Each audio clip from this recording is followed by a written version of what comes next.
Willow helps Ed out of the crypt and probably gets served a side of steaming cage rage. How'd it get burned? How'd it get burned? How'd it get burned? How'd it get burned? Well, Mr. Cage, when the rapid oxidation of a material in the exothermic chemical process of combustion occurs, releasing heat, light, and various reactive products, it commonly leads to a conflagration that can cause potential damage in the form of a burn.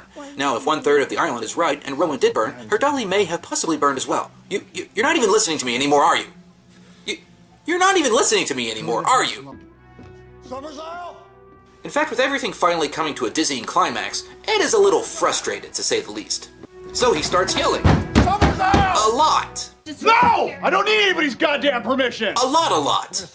I trust you won't have to let your costume out again this year, sister. Very soon you'll be an entire family of bears. Oh, we do have fun, Miss Bitch. Sister bitch. Sister Beach. Oh, we do have fun. You look a bit worse for wear now, don't you? Here we see Mr. Cage stepping up to his final stroke on the 15th hole here at Summer's Isle. He's had a hard go at it today, what with the rough patch on the 9th and the water hazard on the 12th. But this should put him back in the lead. Let's watch. Beautiful birdie. Beautiful.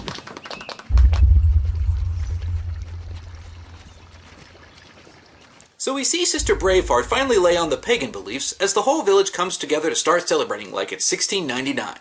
We've been spending most our lives living in an Amish paradise.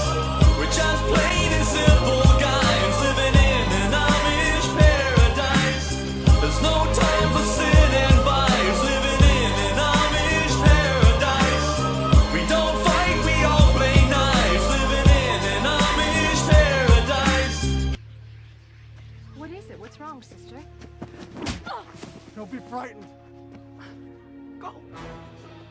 Nick Papa Bear Cage steps in and tries to rescue Rowan, but she just swings him right back around and into the waiting arms of the final twist of the movie. Stop. Turns out that Sister Lady Gaga here orchestrated the whole thing from the very beginning to bring Ed here so they could sacrifice him. And it's been ages since they've been able to pour bees all over someone's head, so why not Nick Cage?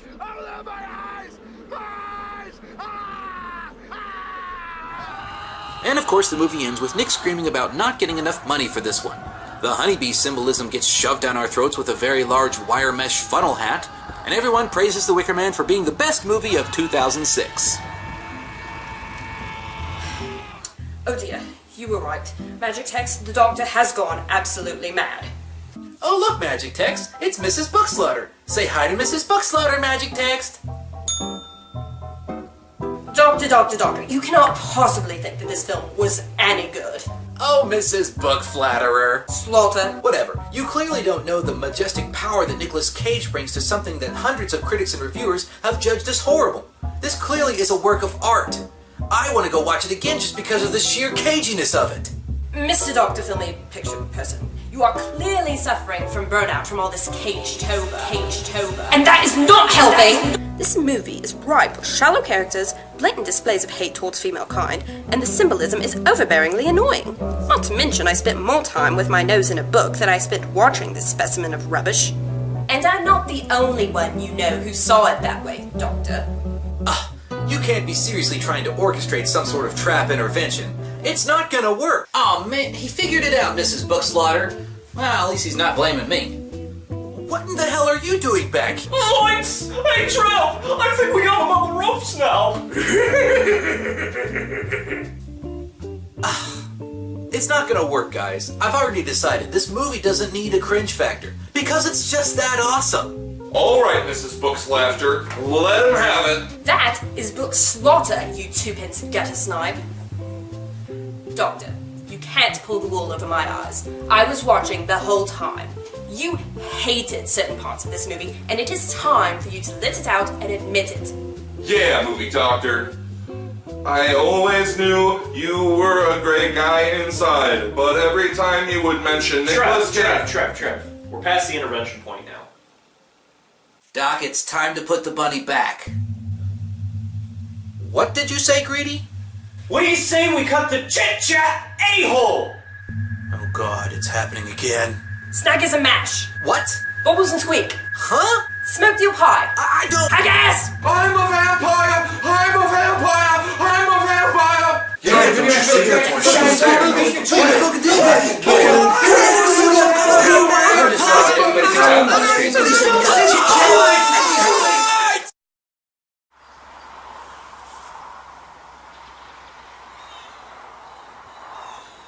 Doctor. Movie doctor. God? There are some who call me that. Oh, Nick, I wanted to do right by you and, give you your proper month, but I feel like I'm too deep down the bunny hole. So come back out, Doctor. Listen to your friends.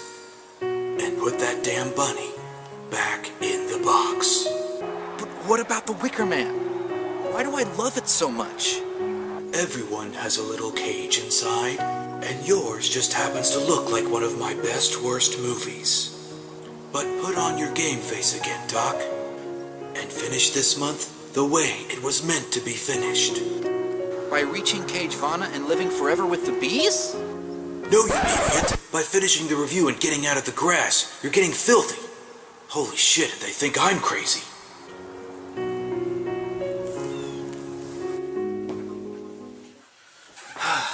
So, Wickerman. My diagnosis? It's a masterpiece of crap.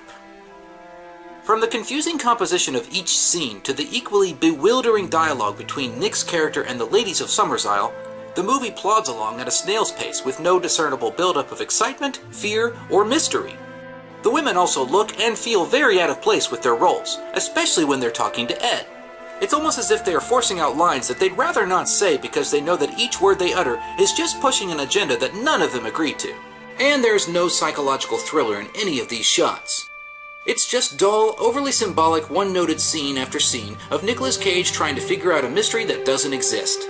The least they could have done was change the idea of Ed remaining completely clueless to what's going on until the very end, because that makes it much more suspenseful. He then knows he's going to have to confront them in the end, he knows they're about to kill him, and he's powerless to stop it. In this movie, it's like he just resigns himself to that fate, besides all the yelling and screaming. So is there any good in this remake to be happy about? I guess you could say that the cinematography and framing was good, but the effects were atrocious, and it could have done without the constant whispering and suspenseful music, because of how disastrously noisy it made the movie. The one thing I think I can safely say was good, though, was Mr. Cage himself. He really tried his best here, and I believe he deserves some praise for practically pulling much of the movie along by its bootstraps. Until the very end, of course. For my final cringe factor of Cagetober, The Wickerman probably sets the cringiest record yet with a whopping 9 out of 10. Followed by an obvious movie doctor unhealthy movie warning dripping all over those ridiculous masks they wear in that final scene. It's not worth watching for all the honey and Puget Sound. But if you're a Cage fan, the least you could do is look up the highlights. Well, movie interns, that's it. The final film for the final week of this glorious month for that glorious man. Don't ever let me do that again. I'm going to go lay down for a couple of weeks. Until next time, I am the movie doctor, and I'll see you in the exam room. Get me out of this. I am a bad man. Bring me the big knife. I'm going to cut my throat. Try terrorism for hire. We'll blow some shit up. It's more fun. I'm just relieved that I'm not as crazy as everyone says. Or said my dad was. Or my granddad. Tool up, honey bunny. Put the bunny back in the box.